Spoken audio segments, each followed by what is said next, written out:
ఈరోజు ఆంధ్ర రాష్ట్ర కాంగ్రెస్ పార్టీ అధ్యక్షురాలుగా కాంగ్రెస్ పార్టీని బలపరిచే దిశగా నేనే కాదు యావత్ కాంగ్రెస్ పార్టీ నాయకులు కాడరు సమావేశాలు పెట్టుకొని ప్రతి జిల్లాలో వాళ్ళని మోటివేట్ చేస్తూ కాంగ్రెస్ పార్టీ రానున్న ఎన్నికలకు రెడీ అవుతుంది. ఎలక్షన్లకు అతీతంగా పార్టీలకు అతీతంగా రాజశేఖర్ రెడ్డి గారు మంచి మనిషి, మంచి మనసున్న మనిషి. కాంగ్రెస్ పార్టీ నాయకుడిగా ఆయనకున్న స్నేహాల చేత ఎంతో మంది తాను దగ్గరగా ఉన్నవాడు. అలాంటి వారిలో ఒకరు నాన్నకి చాలా దగ్గరవాడు, నాన్నతో కలిసి పనిచేసిన వాడు. ఎన్నో సందర్భాలు I'm sure they have many experiences together. అంతేకాదు బిఎల్ రవీంద్రారెడ్డి అంకుల్ గారు బేసిక్ గా కాంగ్రెస్ మనిషి. ఈయన డిఎన్ఏ కాంగ్రెస్ అని మాకు పూర్తి విశ్వాసం. కాబట్టి ఇప్పుడు ఆంధ్ర రాష్ట్రంలో కాంగ్రెస్ పార్టీని బలపరచాల్సిన అవసరం ఉంది. Very sorry. కాబట్టి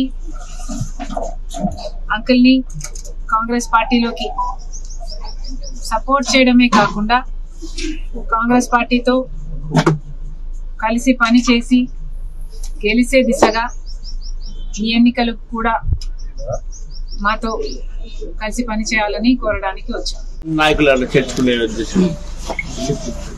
ఆ ప్రక్రియలో ఎంతమందిని వీలైతే అంతమందిని కాంగ్రెస్ పార్టీలోకి ఆహ్వానించడం జరుగుతుంది.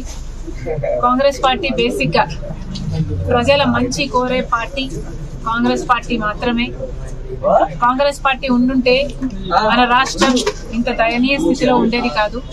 ఈ పార్టీ మనకు స్పెషల్ స్టేటస్ వచ్చేది. ఈ పార్టీ పోలవరం ప్రాజెక్టు పూర్తయిపోయేది. వాటికి ఎన్నో ప్రాజెక్టులు, రాజధాని అయితేనేమి, ఇలాంటి ప్రతి ఒక్కటి మనం సాధించుకునే వాళ్ళం. కడప స్టీల్ ప్లాంట్ అయితేనేమి, railway Kadapa to Bengaluru railway line అయితేనేమి, స్పెషల్ ప్యాకేజీలు అయితేనేమి, రాయలసీమకు ఉత్తరాంధ్రకు, ఇలాంటివి ఎన్నో సాధించుకుని ఈ పార్టీకి ఆంధ్రప్రదేశ్ ఒక మంచి స్థాయిలో ఉంది. ఇవన్నీ జరగలేదు అంటే దానికి కారణం కాంగ్రెస్ పార్టీ అధికారంలోకి రాలేకపోయింది. కాబట్టి ఇది మళ్ళీ రిపీట్ అవ్వకూడదు. కాంగ్రెస్ పార్టీ అధికారంలోకి వస్తేనే ఇవన్నీ సాధ్యం చేసుకోగలము అన్నది వాస్తవం. ఇప్పుడున్న ప్రభుత్వమైనా ఇప్పుడు మొత్తం అందరూ బీజేపీతో కుమ్మక్కై బీజేపీకి బానిసలై బీజేపీకి కనిపించని పొత్తులు పెట్టుకుని బీజేపీకి మద్దతుగా నిలుస్తున్నారు. ఇంత చేసినా కూడా బీజేపీ పార్టీ ఈ రోజు వరకు మన రాష్ట్రానికి ప్రత్యేక హోదా ఇవ్వలేదు, పోలవరం ప్రాజెక్ట్ ఇవ్వలేదు. ఈరోజు విశాఖ స్టీలును కూడా అమ్మేసే ప్రయత్నం చేస్తున్నారు. ఇలా ఒక్కొక్కటిగా ఒక్కొక్క ప్రాజెక్టు మనకి రాకపోగా ప్రతి విధంగా మన రాష్ట్రాన్ని దిగజారుస్తున్నారు. ఇంత అన్యాయం బీజేపీ పార్టీ ఆంధ్ర రాష్ట్రానికి చేస్తున్నా కూడా ఇటు జగనన్న గారు బీజేపీకి తొత్తుల్లా బీజేపీకే మద్దతు ఇస్తున్నారు. ఇది తగదు.